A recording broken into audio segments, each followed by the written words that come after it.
Hi, this is Zachary from Zachary Sweeps. I thought I'd do this video about these grates because they're wood burning grates and you can't burn coal in them, and they're not like a multi-fuel system and everything. And basically the thing with these is what you want to do is get an ash pan from, but the problem with these ones is they're really hard to get hold of. So your best bet is get a little baking tray that fits under. Look how perfect that fits under there, that baking tray. I'll put it out a bit further, see? And that fits underneath there, and that is great, and absolutely perfect size for them. These are quite common where I live in Sussex, these grates, because I think B&Q sell them for like 30 odd pound, but they also sell them on like Amazon and stuff like that. So it's quite amazing where you can get hold of them. But if you've got a fireplace opening the size of this one, you want to get a grate like this. But the key thing to success with the heat and for it to burn slowly, I actually fitted my son's one the other day. Put a slabs down, opened it up, and we put a basket in there. And then obviously he's been like working with me quite a lot over the years. I wouldn't trust anybody else on the roofs apart from my youngest boy. You know, you need that when you're doing roof work. But anyway, this video is not about roof work. It's about these grates and everything. What you want to do is, if you haven't got a grate, you haven't got an ash pan, buy a baking tray.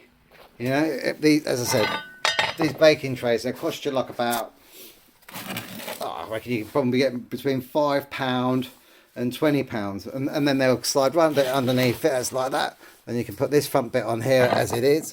And it's like I'm gonna basically what I'm gonna do is explain this a little bit more clearer to some people, because I'm still getting the same messages like, where's the science in it? Well, the science in it is basically the open fires. Originally in the old days they never had grates, and the reason why they never had grates is because they only used to burn wood. And the reason why they didn't have grates when they were only burning wood was to stop the air from going underneath it and burning through the wood like there's no tomorrow. You can treble the amount of wood that you're burning. That's the science, and it's like Boy Scout science, you know. If you don't know the science around what I'm trying to explain, then I'm baffled, because it's self-explanatory. And there's a video that I've done that after I think it's the most I've had it views wise. I did a follow-on video to that about the details of everything. But this basket, if you haven't got anything to like keep the ash in, what you want to do is get a baking tray. You know, like they're good, just as good. And all it is like literally, all it is literally just so you can build the ash up in here. So after a while of him having fires, they all can start coming through the grate. And then, but you know, it doesn't matter if it comes out the side as well, on either side, and it's protected at the front. And when I've said to someone's messaged me yesterday, said, what's the point of packing? What's the whole point of packing it down? Well, the main point of packing it down is it insulates it more because it comes thicker. And the other main reason is you don't want ash dust everywhere. And not many people know that you can pack them down. So that's why I pack them down. You know, like you can do it with, and then you can shape them in different sizes, different grates or whatever. But this is a perfect example of why you should never empty the ash out of this appliance, because you're going to be losing, like Boy Scout engineering. We're talking about science here now. It's like when you blow on a fire, it roars. You know, so it's like these grates, if you keep emptying the ash out all the time, I come across it all the time. I mean, I've literally been doing this job so long that, you know, I get new customers coming with my old customers, but you know, and they think it's the right way forward. It doesn't matter what you know, like what anybody else says. You know, try and do it yourself. If you've got a basket like this, try it yourself. My son, when I fitted his just before Christmas, it was like a Christmas present for him. He puts one log on, one log. That's all he needs to do, and it simmers away, flames on either side, and it burns beautiful. And that's all because there's no air going underneath it. If there was air going underneath the grate, then what you would find is that you'd have like what happens with the hot air going up the chimney, which you don't get in a wood burning stove, but you can control it a lot more. But you still get air going up, the hot air going up the chimney. Obviously, I mean I know that for a fact because like the amount of roof jobs I've done in freezing cold weather, and I can put my hands over the actual not to block it, but to keep my hands warm. I put them over the chimney pots when they're not on use or not, because the central heating goes up there and you warms your hands up. So it's an easier way to work on roofs when you're basically where it's very cold. So you put the chimneys, and that's why birds nest in the chimneys in the first place. You can see that they've had a go this year. I guarantee they'll be in there next year. This is a test run, but the thing is that's what it's all about. And you know, you want to draw it up. And as I said with the birds, they're not stupid. You know, like there's woods all around where I am. But they do this because there's warm air going up the chimney. Obviously, they don't want the fire because they'll be all dead, which I come across a lot of dead birds nest in chimneys where people have had a little fire. It's gone up there, gassed all the birds out, and then of course it's all come back into the room, and then that's when they call me out. But this is a perfect example of leaving your ash in the grate.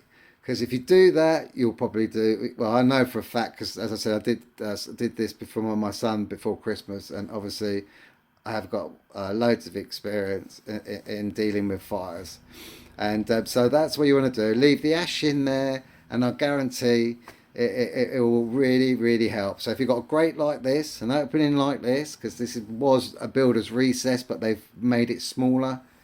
You know, he's even got an old. It's a bit dark in this room actually. He's got an old cast iron. Let's see if we can get a better picture of it. No, it's a bit. Yeah, basically he's got an old cast iron backplate, which is also important because it stops the corrosion of the bricks and everything. So that if you've got this type of appliance, then you want to build the ash up. You really genuinely do. And the other thing is, I was going to say, because this hasn't been used for a little bit, you want to use plenty of paper kindling. So my thing with like when I was doing videos on wood burning stoves, I have done one on an open fire that was downdrafted, but it's somewhere in the videos that I did last year, and they couldn't get it to go. I've got the video on here somewhere, and by the time I finished with their open fire, it was raw. It was not roaring away, but it was glowing away, kicking out heat, and they were so pleased. They've tried so many different times to get it to work and it wouldn't, because people are frightened to sort of make that next step, you know. Like, so if there's a video that they can watch and it shows them that, yeah, okay, it's maybe not the right paper to use, but sometimes if you live in the middle of nowhere, you've got to find things around, because all you need to do is warm it up once if you're going to be using it all the time. So plenty of paper when this guy lights this fire, let it roar up into the chimney, and then it'd be go from there. I've cleaned the chimney. I've taken a couple of photographs. So if you ever like on Facebook, check out Zachary Sweeps. And but as I was saying, this is a perfect appliance that needs an ash bed more than anything. And it doesn't matter if it ever spills at the back or the sides. And the compressing is to stop it going everywhere. Because when it gets to a certain point underneath here, you can pack it down, and it won't move. So like you could literally build it and build it and build it, and not have to have a grate at all. So I hope this helps some people who seem to struggle a little bit on the science of this. But for other people, this is mainly for you. That yeah, if you've got one of these appliances, don't empty your ash out all the time. Have a great day from Zachary Sweeps.